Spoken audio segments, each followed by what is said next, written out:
In anticipation of the Ukrainian counterattack in the south, the Russians are trying to relocate as many forces as possible as fast as possible. And just when they can no longer afford to lose, their LPR forces brought about a revolt. It is the people of LPR, to be precise, who incited to local revolt, and the reasons that they cited are the following. The Russians used the DPR and LPR forces as cannon fodder to buy some time for the officers to retreat from Kharkiv. They completely abandoned people who they recently called a part of their nation, and they put in danger LPR territories just when they finally established control over them, and they rendered thousands of LPR troops' lives lost useless because by abandoning Izyum, offensive operations around Lysyschansk and Bakhmut lose their strategic value. And after all of that, the Russians are trying to use DPR and LPR forces to hold the territories that the Russians are so desperate to make a part of their federation.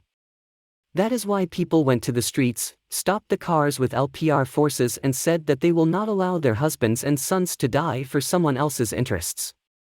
To be honest, the recent events put the LPR in such a bad position that it is almost impossible to overstate. And to make it clear just how desperate they are, let me explain what has been going on in the east. If we move to Kupiansk, here the situation is very ambiguous. Russian sources indicate that Ukrainian sabotage and reconnaissance groups are very active on the eastern bank of the Oskol River, in particular in the eastern part of Kupiansk, but also in Kuzymivka, Svatov, Kremina, and even Starobelsk. It is highly likely because the Russians have largely withdrawn from these regions, although some recent reports suggest that they returned back. However, partisan activity has increased, which is a strong indicator that there are indeed very few forces here, which makes the front line very vulnerable. If we move to the front line around Sloviansk, we know that tough fights are taking place for Lyman and Yampol. Several thousand Ukrainian troops crossed the river, moved a lot of tanks, and have been storming these towns for 4 days in a row.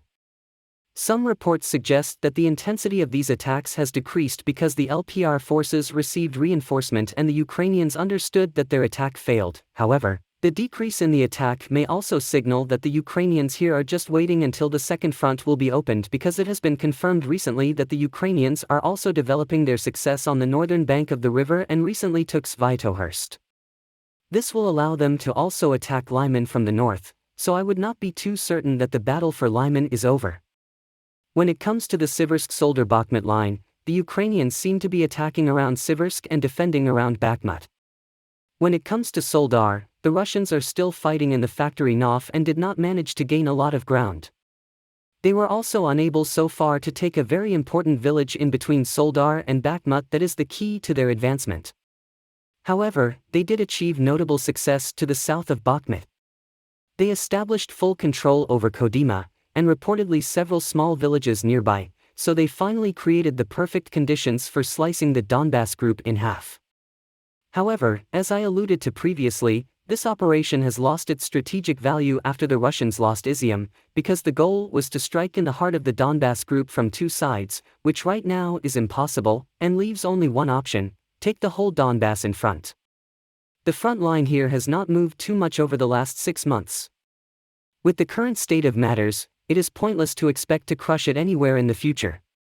And the DPR and LPR forces know it. And they fought because there was a chance to split and cut the Donbass group. But the Russians gave away Izyum and are now moving everyone to the south, where they plan to hold referenda for joining Russian Federation. It is no wonder that the LPR people feel betrayed. Especially after they came to know how their forces were largely abandoned in Kharkiv. If you are against the invasion of Ukraine and want to support the work that I am doing, consider making a purchase in the online store UA Supporter. Here you can find a lot of products with Ukrainian symbols, to not only show your support for this channel, but also for Ukraine.